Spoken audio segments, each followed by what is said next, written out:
and welcome back to our channel. It's Alicia here from the TackleShare program. I'm here at the OFAH Mario Cordellucci Hunting and Fishing Heritage Center. Over my shoulder, you're going to see the Ontario Record Fish Wall. That's where we display all of the current Ontario record fish, and we are going to be doing a video today all about the muskie. All of the information for today's video can be found online at TackleShare.com/resources. We've uploaded fish fact sheets ready for you to download and keep readily handy and available should you want to know more. But all of it's in this video, so let's get to it. All right, so let's talk about some key identifying features for the muskie. You'll notice that it, similar to other close relatives, it also has that long torpedo-shaped body. The muskie is here below and the northern pike is above. They both have a very elongated shape to their body. You'll notice with a muskie, it really depends on the body of water they come from. Each different population will kind of develop its own different markings. So sometimes you can see, horizontal lines. Sometimes you can see spots throughout them. Sometimes you can even see like a very clear patterning in just a generic base body. It really, they inhabit certain bodies of water and take on those environmental factors to match their environment. So patterning is sometimes variant with the muskie, but some things that you can always count on is that the muskie's tail is always going to be forked. Whoop. You're going to have a forked tail with pointed lobes. You're also going to notice that under the lower jaw, over here, now you won't see it on a replica here because it's not depicted, but there's going to be pores lining along the edge of this jaw, of course, on both sides. A muskie will have about 6 to 9 pores lining all the way up its jaw. In comparison to its close relative, the northern pike, a pike only has 5. And I'll put a link to the description below, about all about northern pike, so you can identify more features of a northern pike. But for these two species that are relatively similar, very similar body shape, head structure, those are the key identifying features between the two. All right, now let's talk a little bit about muskie habitat. Muskie tend to be, in very, very shallow, very stained water. They like to be hiding in plants. They like that structure. Lily pads, pond weeds, cattails, and tree stumps. That structure gives them a place to hide and lure or wait for their prey to swim by. They also like deeper, clear water near rocks, reefs, and shoals. Muskie tend to spawn in about April and June, when the water temperature gets a little bit warmer. So it needs a bit warmer water in order for them to spawn, and it typically happens in very shallow, weedy bays that are about less than 2 feet. So very, very shallow areas. They like very soft, no flow areas for their spawning periods.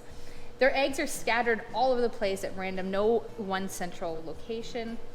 And they do that over the course of several days.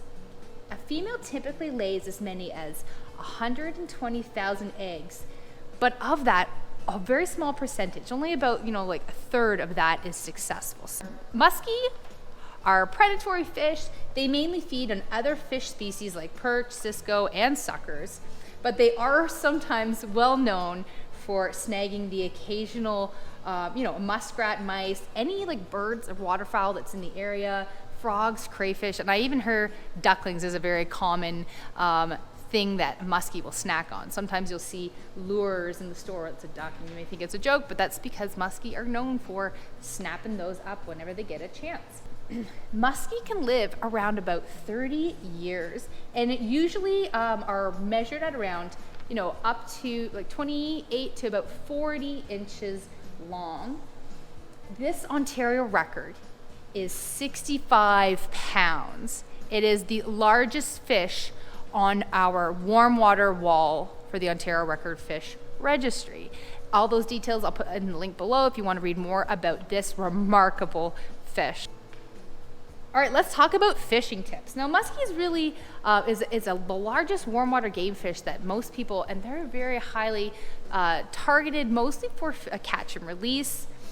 You want to target muskie, during sunrise and sunset. That will really help increase your chances of catching a muskie. Muskie are really known for being very challenging to catch. It's a sport of passion. Lots of people do target muskie. It's not necessarily a novice species that you would begin in catching, but by far is something to aspire to for many, many anglers.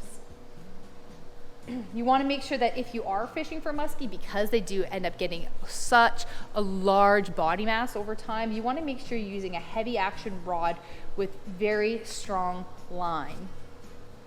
Muskie prefer larger tackle, and you want to make sure that you're using a leader on your line, because those very, very sharp teeth are going to do very significant damage to your regular line. So a leader, just like any of the other fish species that have, the larger predatory fish, you want to make sure that you use a leader when you are targeting muskie. If you are going to be targeting muskie, you want to make sure that you use a very, very large net. It's because it's going to be hard to pull a muskie into the boat. You want to make sure that you have all the resources with you that you need, and utilizing a net is one of those best things. It's best for your ability to get that fish into the boat or get it up onto shore, as well as it's best for the fish's health, for the health of the fish, in order to catch and release properly. You want to make sure you're using pliers to remove the hook, because we have those nasty little teeth. You want to protect yourself and the fish. You can try really large plastic plugs, inline spinners, jerk baits, crank baits. That's kind of what most people target muskie for. As always, with this species or any other species really, when you're fishing in Ontario, absolutely do your due diligence and make sure that you can legally fish for that species in that zone during that time period. You definitely want to make sure that you're following the fishing regulations. I'll put a link for that in the description below. All right, and that's all about our muskie. If you want to learn more about how to differentiate a muskie from a northern pike, we have another video loaded up to our YouTube channel. I'll put the link for that in the description below. Check it out. Thanks so much for watching. If you have any comments, by all means, leave them here down below. I want to know if you've caught a muskie, or if you're going to be targeting muskie, what lures you're using, where you're going. Please leave us a comment, let us know, and make sure you like this video, hit subscribe, tap that notification bell. We have lots more fish identification videos coming your way. See you next time.